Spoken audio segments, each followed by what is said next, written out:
yo antes de empezar a hablar, reflexionar, y volver a pensar que antes de Río Mayo, Río Yaque, hubo tiempos de dos cultivos por año.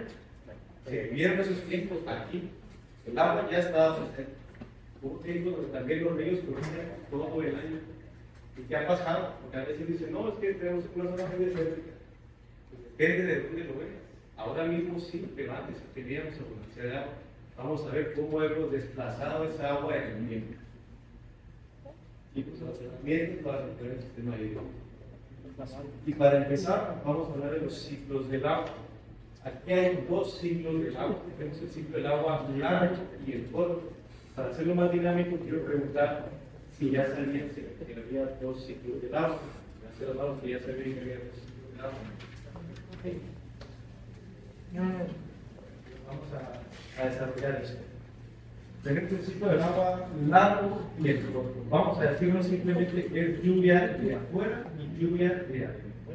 El largo es agua de mares y océanos, el agua evapora, condensa, entra a tierra, cae. Es el ciclo largo. Y el corto es la lluvia de adentro, que es la masa vegetal dentro de la tierra, que puede ser pastos, arbustos, árboles. Esto transpira, condensa. Vamos a hablar de muchos ejemplos para facilitar esto.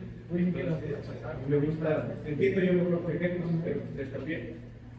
Costa Rica, el 70% de la lluvia de Costa Rica es el ciclo corto.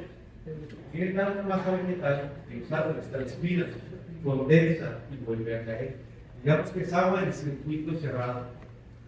Entonces tenemos 70% y 30% de fuera del ciclo largo. Este fenómeno pasa en todo el mundo, dependiendo de diferentes factores, pero el factor principal es la masa vegetal. Más masa vegetal, más frecuencia de lluvias. Menos masa vegetal, menos frecuencia de lluvias. A esto en todos los aspectos geográficos. Siguiente, entonces tenemos ahora las causas de las sequías y las lluvias torrenciales. En este caso, en el sur de Sonora, ¿qué ha pasado en el tiempo? Porque teníamos más abundancia de agua.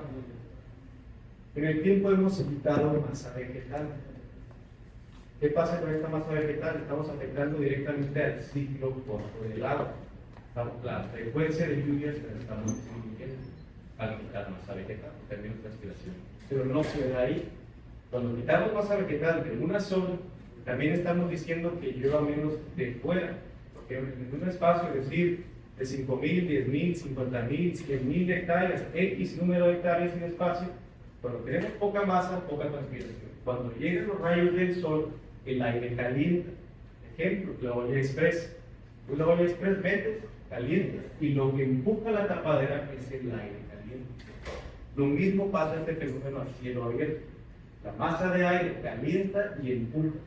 Cuando tenemos este aire empujando, no impedimos que la lluvia de afuera, el ciclo largo, entre. Se encuentra con una barrera. Es decir, que esta barrera tenemos un 20% de presión y una nube quiere entrar y tiene un 2% de entrada. Pues no podemos también. Tiene que sumarse más y más nubes para vencer esta barrera y entrar. Y ahí es cuando entra la lluvia torrencial. Y es decir, la lluvia torrencial es el cúmulo de varias nubes. En vez de tener una sola nube, 30 nubes en el tiempo, tenemos una sola nube que vale por 30. Es mucha agua, sí, pero aquí, ojitos, aunque tengamos el mismo volumen de agua en un solo episodio, no podemos retener esa agua. El porcentaje de infiltración es muy bajo y por lo general es más destrozo que el beneficio en este tipo de escenarios. ¿De qué consiste esta propuesta de recuperar las lluvias? Es de simplemente recuperar el ciclo corto del agua, porque aquí es donde tenemos margen de acción en tierra, en el mar es otra cosa. Pero aquí en tierra la cuestión es aumentar la masa vegetal. Y hay muchas formas de aumentar la masa vegetal, aparte de reforestar, pues lo vamos a ir viendo.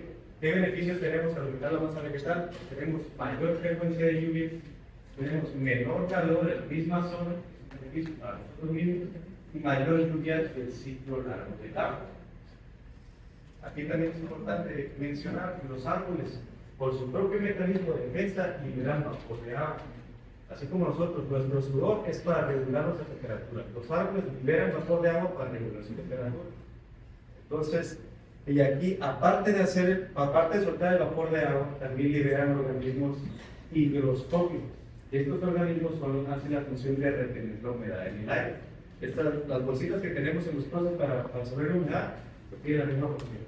Estos organismos que liberan la masa vegetal, los árboles, son quienes nacen y forman las nubes aquí en tierra, lo mismo en mar. También hay organismos higroscópicos en los océanos que son quienes inician el proceso de las nubes. Entonces, por eso tenemos que los árboles son unas maquinitas especiales para hacer nubes. Siguiente. Aquí tenemos, esta es información de SIAFESON, Sistema de Alertas Fitosanitarias de Sonora, un gráfico del régimen de lluvia de los últimos 10 años. Tenemos diversas estaciones, tenemos Agua Prieta, Caborca, Navojoa, Hermosillo, Guaymas, Cajeme. Y aquí lo importante a destacar es que la mayoría de los gráficos, si lo pueden apreciar, van en descendencia. Eso es el estado de Sonora. Si se fijaron bien, solo tenemos uno que está aquí en la esquina inferior derecha, que es San Luis Río Colorado, pero no nos vayamos con la pinta. Casi no se aprecia, pero cada gráfico tiene diferente escala. La mayor escala es en Yécora, que tenemos una escala de hasta 1200 milímetros por año. La de Yécora solo llega a 100. Entonces sí va en ascendencia, pero el volumen de agua que se maneja es muy bajo. Aquí tenemos volúmenes de 800, 700, 1200, que es la mayor en Yécora, 300, 500, diferentes volúmenes en diferentes zonas de la región. De aquí también quiero preguntar, teniendo este cuadro, pues quiero saber qué tantos entrones hay en esta sala. Que si piensan que hay soluciones a este cuadro o no, que levanten las manos que piensen que sí hay escenarios beneficios para el tema. Si hay oportunidad, sí. Poco vale la verdad, ya sea hay más valientes, muy bien. Perfecto. Entonces, ahora ya vamos a empezar a hablar de soluciones. Y antes de hablar de soluciones, hay que diferenciar dos tipos de soluciones. Hay soluciones lineales y soluciones integrales. Una solución lineal es aquella que solo cumple un objetivo. Esta solución lineal nos beneficia mucho cuando estamos en un esquema cerrado, industria, oficinas, en unos espacios mayormente controlados. Pero cuando estamos afuera de los ecosistemas, ya tenemos que hablar de soluciones integrales, soluciones que se integren en el comportamiento de los ecosistemas. Porque así es como funciona el ecosistema, el equipo y es multifactorial. Entonces, vamos a hablar de diferentes alternativas para hacer el descarte. Puede ser una inyección de yoduro de plata, puede ser estabilizadoras, puede ser más presas, puede ser diferentes. Pero ¿qué pasa? Hay que observar lo mismo. Esto que estoy proponiendo es una solución lineal, una solución integral. En el caso de las dessalinizadoras, que también se ha escuchado mucho estos tiempos, no, que mira, los Emiratos Árabes, Arabia Saudita, Kuwait, Qatar, hay dessalinizadoras y está yendo bien. Sí, pero hay que comparar manzanas con manzanas, no manzanas con sandías. Los Emiratos Árabes son países, siglo pronto, petrodólares. No es la misma tener un presupuesto de 1000 y gastar 400, a tener un presupuesto de 500 y gastar 400. Entonces ahí manejan otro tipo de presupuesto. Y para eso también, para reforzar el tema de las soluciones lineales, otro ejemplo. En el Parque Nacional de Yellowstone, en Estados Unidos, el caso de los lobos, tenían un problema con los lobos. Quiere decir el humano, lo vamos a quitar al lobo de la ecuación. ¿Qué pasó en el tiempo? Pues si no hay depredador, el herbívoro se empieza a reproducir. Al reproducirse el herbívoro, pues tiene que comer. Entonces hay que comer más verde y menos verde provoca problemas de erosión. Problemas de erosión nos da problemas de agua. Entonces volvimos a un ecosistema funcional disfuncional. ¿Cuál fue la solución? Regresar al oro. La propuesta inicial fue una solución lineal. ¿No se dieron cuenta que el ecosistema funcionaba con cierto circuito para proponer una solución integral? Y al hablar de soluciones también es importante enfocarnos que también hay alternativas de baja inversión y bajo mantenimiento, porque a veces lo podemos confundir con sistemas muy sofisticados que son los caminos correctos, pero no necesariamente el camino más costoso es el camino correcto. Y otro caso real, una línea de producción de jabones en cajita individual de cartón, que tiene la línea de producción. Como toda falla en fábrica, hay cajas de cartón que van vacías. La chamba de la persona es quitar esa caja para quitar la nueva. Y aquí uno dice, oye, doctor, propuestas, ¿qué hacemos? Pues podemos hacer un lazo. ¿Qué es el lazo? ¿Qué cajita? Va vacía, un brazo mecánico que nos quita el elemento. Perfecto. Solucionaste el problema. Pero de pronto sale otro más listo atrás y dice, oye, por un abanico. Con un abanico, tiras la cajita con su propio peso. Baja inversión, bajo mantenimiento. Mismas cosas. Y ahora, con el tema de completar los ciclos, aquí también quiero hacer el ejemplo de una vaca. Pensemos en una vaca botella. Estamos ordeñando la vaca, tenemos el producto que es la leche. Podemos hacer diferentes funciones de gestión, de elaboración y demás. En este caso es el producto que tenemos. Pero si se nos olvida alimentar a la vaca, que actualmente la vaca de la leche, aquí no estamos cumpliendo los ciclos. Se nos está olvidando alimentar a la vaca, que incluso esclavos, cuidados a la gente. Esto mismo, sistemas son muy importantes. Tiras de un cable, independientemente, tiras también involuntariamente de los dos. Aquí y ahora el impacto de la materia orgánica y cubiertas vegetales. Para entrar en materia, vamos a hablar de materia orgánica, como cada 1% de materia orgánica por hectárea puedes aumentar tu capacidad de retención en 150.000 litros de agua, volumen total. Y esto es escalable. 2%, 300. 3%, 450.000 litros de agua. Y aquí no necesariamente estoy hablando de los litros, estoy hablando de espacios más amplios, de las cuencas, y plásticos y volúmenes de efecto muy extremo, que podemos con técnicas aumentar esta misma masa de materia orgánica para aumentar y retener el agua. También, ¿qué es materia orgánica? Sí, son los compuestos vegetales de descomposición, pero a su vez las plantas son muy listas para absorber dióxido de carbono, CO2 de la atmósfera, liberan el oxígeno, que digamos no lo requieren y se tiene por el carbono. El carbono lo usan para su crecimiento vegetativo y también por las raíces liberan exudados, digamos que es sudor de las plantas. Este sudor, este exudado es materia orgánica, es carbono líquido que va hacia el suelo y que está regenerando el suelo. Esto cuando tenemos las plantas con un pequeño agrotípica para aumentar esta misma materia orgánica. Y aquí recordar que también, pues, suelos con amplia materia orgánica son suelos más saludables, porque el suelo es el estómago de las plantas. Así como nosotros funcionamos aquí, pues las plantas funcionan con los suelos. Entre más materia orgánica, mejor el funcionamiento de las mismas plantas. Y aquí seguimos. Ahora entramos más en materia. ¿En qué consiste este tema de la siembra de lluvias? Vamos a desglosar los 5 conceptos de la restauración del agua. Aquí todos estos 5 conceptos, el objetivo último de esto es alargar la presencia de agua en el tiempo, alargar la humedad. Y alargando la humedad vamos a tener beneficios. Vamos a ver por qué. En detener, aquí ojito, detener no me refiero a bloquear, me refiero a frenar. Porque una cosa es bloquear y almacenar en un espacio y otra cosa es que fluya en el sitio del agua. Entonces, aquí en detener son embalses con presas de piedra acomodada, son barreras, son presas de murillo para frenar el flujo del agua. Dispersar en colinas, tenemos colinas y cuando llueve, pues el agua va de frente para abajo.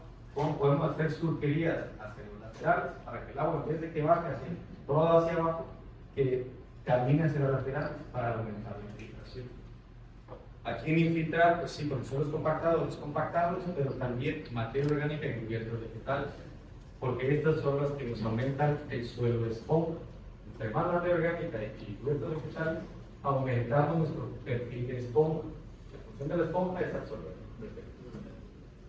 Almacenar, pues simplemente, pues llámese presas, charcas, humedales, estanques.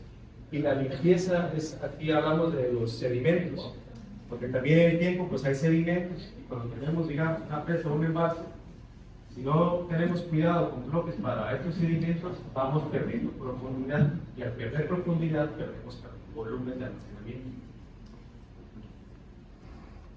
Y aquí un poco más ilustrativo de los mismos conceptos. Aquí este que tenemos por aquí es una presa de piedra acomodada. Este es un río natural entre montañas. Pones una presa para frenar la velocidad del agua.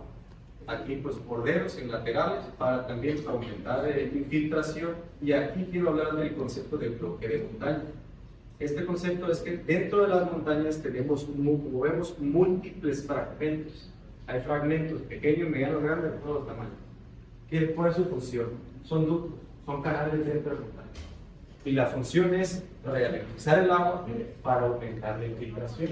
Porque si tenemos una ladera con mucha pendiente, tenemos que cuando llueve, esa X por 100, por decir 100 milímetros, ese porcentaje de agua se va.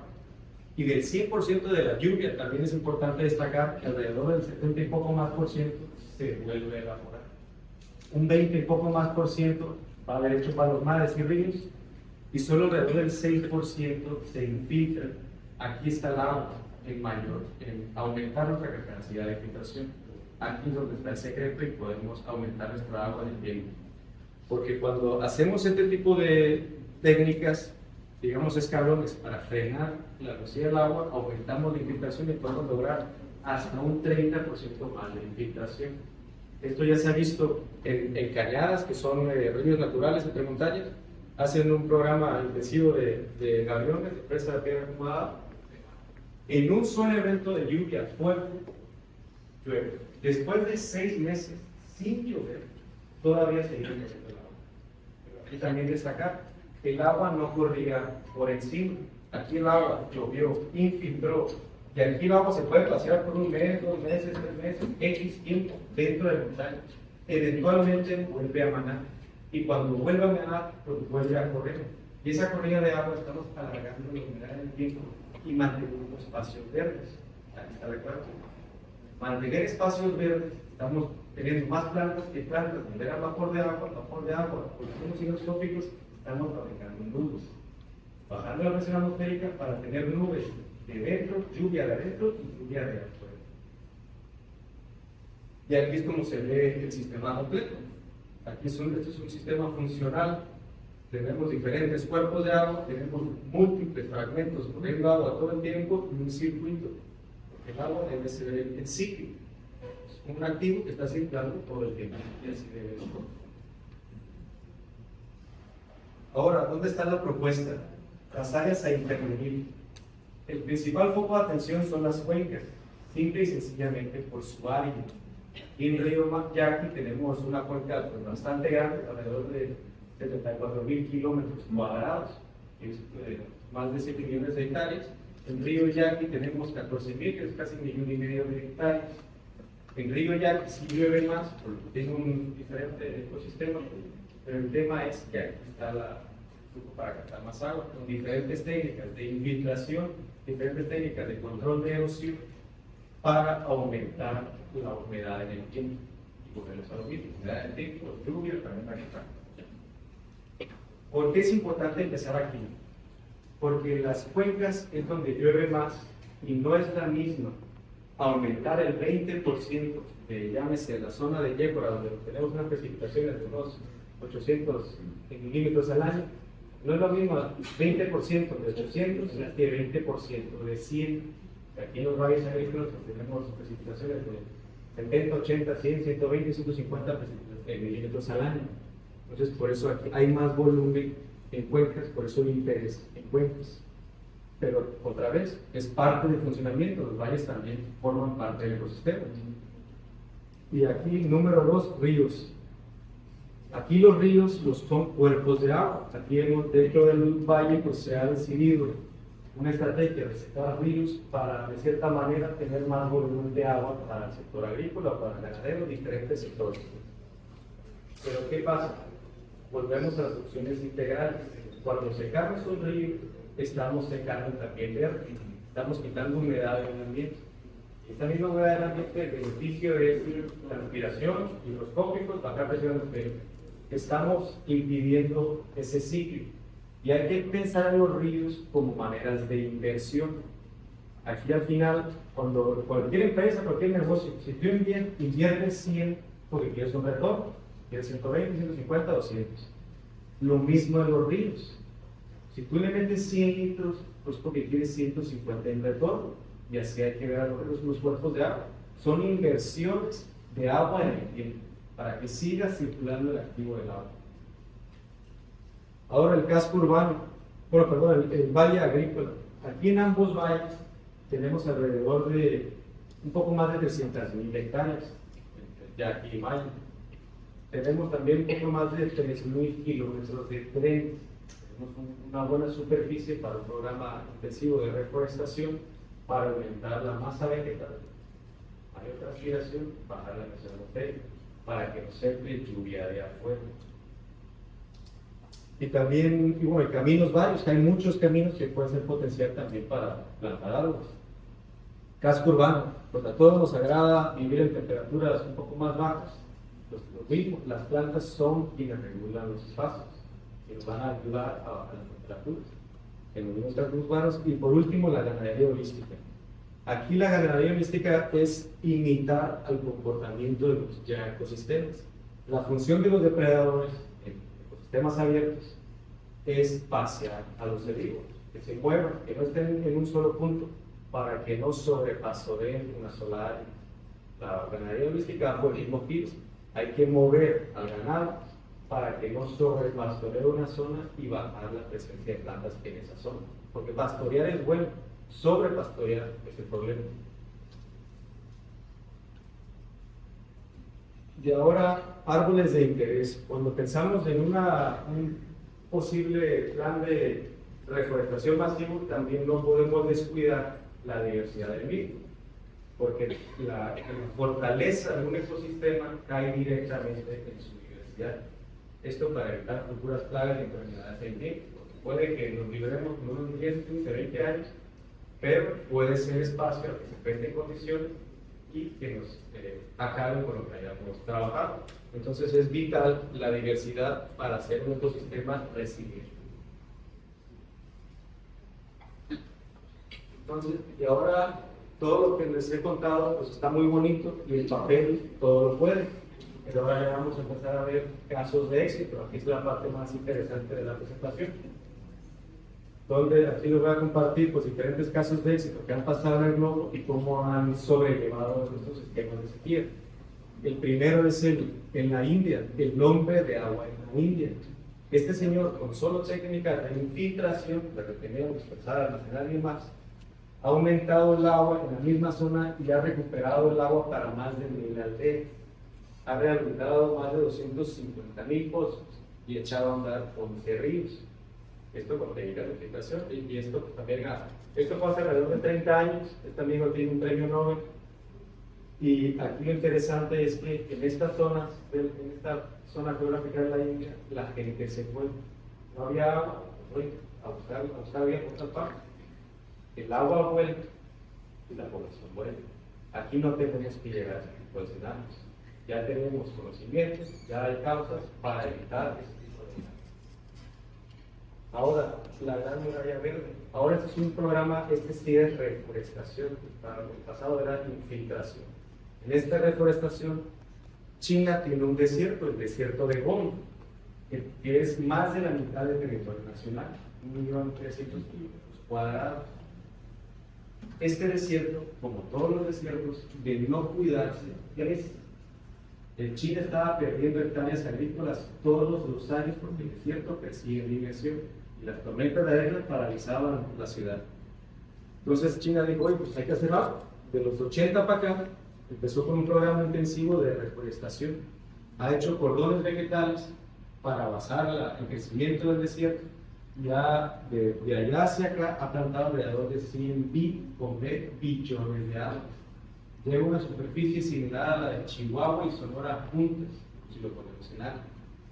Y no va a dejar ahí, le quiere seguir hasta el 2050. Un programa largo y extenso, pero para beneficio del país. Porque sabe que invertir en agua, estás invirtiendo en tu propio zona geográfica. Ahora, Etiopía, este otro señor, Tony Nauro, este es australiano, este echó a volar también una comunidad de Etiopía, 2.700 hectáreas sin reforestar, con técnicas de infiltración y además con técnicas de poda. árboles que tenían diferentes chupones, digamos, árboles silvestres, quitaban los de al lado para darle fortaleza a un tronco y darle volumen y aumentar masa vegetal, aumentar potenciales semillas, además de técnicas de filtración como terrazas, gordos y presas y demás, ya recuperar el agua en esta región. Y por último, un fotógrafo en Brasil, que este señor es un caso pues, particular, que tenía un rancho familiar de 600 hectáreas, estaba certificado, y pues comenzaron un programa de reforestación, que aquí alrededor de 4 millones de árboles, y no sé si se alcanza a crecer. Entonces, es el año 2000, año 2006, año 2012. Este recurso pues, ha aumentado la masa vegetal de esas zonas. Y aquí un comentario: el bien común es el camino más productivo. Yo también aquí quiero pausar y preguntar. 3 opciones: sí, no o ni sí, no. ¿Quién está de acuerdo con esta frase? ¿Quién está de acuerdo con que sí es el bien común es el camino más productivo? Levante la mano. ¿Quién dice que no? ¿Quién ni sí ni no? La mayoría sí, eso es muy bueno, porque al final aquí ya lo estamos viviendo, aquí en casa propia. Independientemente del recurso que tenga, sea mucho, sea poco, si se acaba el agua, se nos acaba todo. El más grande necesita más volumen, el más pequeño necesita menos volumen, pero entonces no hay agua para todo. Aunque el más grande quiera bajar, pues también va a ser limitado. Aquí ya no es de que tengo más, me voy a salvar. En el barrio estamos todos. Y es mi interés, que el interés común, porque así también me beneficio. Y así como a fomentar este tipo de pensamientos. Y aquí resumiendo, entonces tenemos que los árboles, la masa vegetal, aumenta la frecuencia de lluvias en el ciclo de corto del agua. Los mismos árboles, la masa vegetal, abre la puerta de la lluvia de afuera a la fuente de sol. Vemos que la materia orgánica lo que tiene humedad es nuestra aliada en aumentar la presencia de agua en el clima y que hay que buscar y fomentar más las alternativas de baja inversión, bajo mantenimiento, pero sobre todo integrar y siempre enfatizar integrales que se integran al funcionamiento de los sistemas. Aquí está la eficiencia de nuestra producción. ¿Y ahora por dónde comenzamos? Pues hay mucha reacción, hay mucha. Aquí, pues cada quien, aquí es el ingenio de cada quien, porque también es cierto que las crisis se estabilizan, pero al final son áreas de oportunidad que nos permiten escuchar nuevas ideas, pensar diferente y actuar de cierta manera diferente para un beneficio propio, porque las crisis pues hay que transformarlas y ser resilientes ante ellas. Entonces, ¿por dónde empezamos? Pues el mismo casco urbano, ¿dónde está toda habilidad? En los mismos ríos, cuerpos de agua, el mismo casco urbano. Oye, mira, familiares en la agricultura, familiares en la ganadería, familiares en tal y cual. Fomentar este conocimiento, porque al final, entre más gente sepamos cómo funcionan los esquemas del agua, es más fácil mantener este mismo funcionamiento. Ya sea divulgación, ya sea acción, ya sea donativos y demás, todo esfuerzo suma. Y otra pregunta importante: oye, ¿cuánto tiempo me va a llevar eso? Pues aquí también la reflexión: una casa, ¿cuánto tiempo vas a construir una casa? ¿En un año o en 10 años? ¿De qué depende? Pues del recurso que tengas y la mano de obra que tengas. Más recursos y buena mano de obra, pues simplemente pues en un año. Poco recurso, poca mano de obra, te va a decir bien. Aquí lo mismo. Entre más equipo hagamos, pues más rápido solucionamos esto. Aquí hay casos de éxito, que en promedio de 3 a 5 años ya han cambiado los ciclos del agua. Y aquí también es importante enfatizar que vamos a decir que ya tenemos un beneficio a 3 años, de un 5%. Esto también es efecto dominó, porque lo que ya existe ya empieza a sumar. Y lo que sigues haciendo va a potencializar lo que ya está hecho. El efecto dominó es que tenemos 5, luego quizá tenemos 15, luego quizá tenemos 40, y en el tiempo vamos potencializando el beneficio de la misma. Y aquí unifiquemos el diálogo, porque también otras experiencias, y esto en todos los países, hay diferentes programas con ciertos objetivos, pero a veces por haber 10 programas de lo mismo, se pierde la fortaleza y el enfoque del mismo. y también pues compartir un caso personal, pues estando en Europa lo que tiene es el problema de resto demográfico, digamos, escenarios como Guatabampo, Chocó, Bacoaco y demás, la gente está migrando, y en esas ciudades el reto es regresar a los pueblos. Y pues cuando estuve ahí, hice buena amistad con una mujer de este sector y lo que veía, hay mucha gente haciendo lo mismo. Y ya se empezó a movilizar y a centralizar los mismos diálogos para los fondos europeos, canalizarlos y hacerlos de una misma solución. Traducido aquí a México, también aquí mismo en México tenemos programas de CONAFOR, tenemos diferentes organizaciones no gubernamentales que ya están participando en este tipo de programas de agua. ¿Cómo podemos fortalecer y fomentar este tipo mismo de diálogo? Aumentando la voz, aumentando y unificando el diálogo para tener este beneficio más pronto y que nos arrastre a todos. Y aquí otro comentario de un grano no hace al granero, pero ayuda a su compañero. Y la fortaleza la hacemos todos. Y por último, pues ya quiero cerrar con una frase que le gustaba mucho a mi papá, que dice: empieza por hacer lo necesario, luego haz lo posible, y de pronto estarás haciendo lo imposible. Muchas gracias.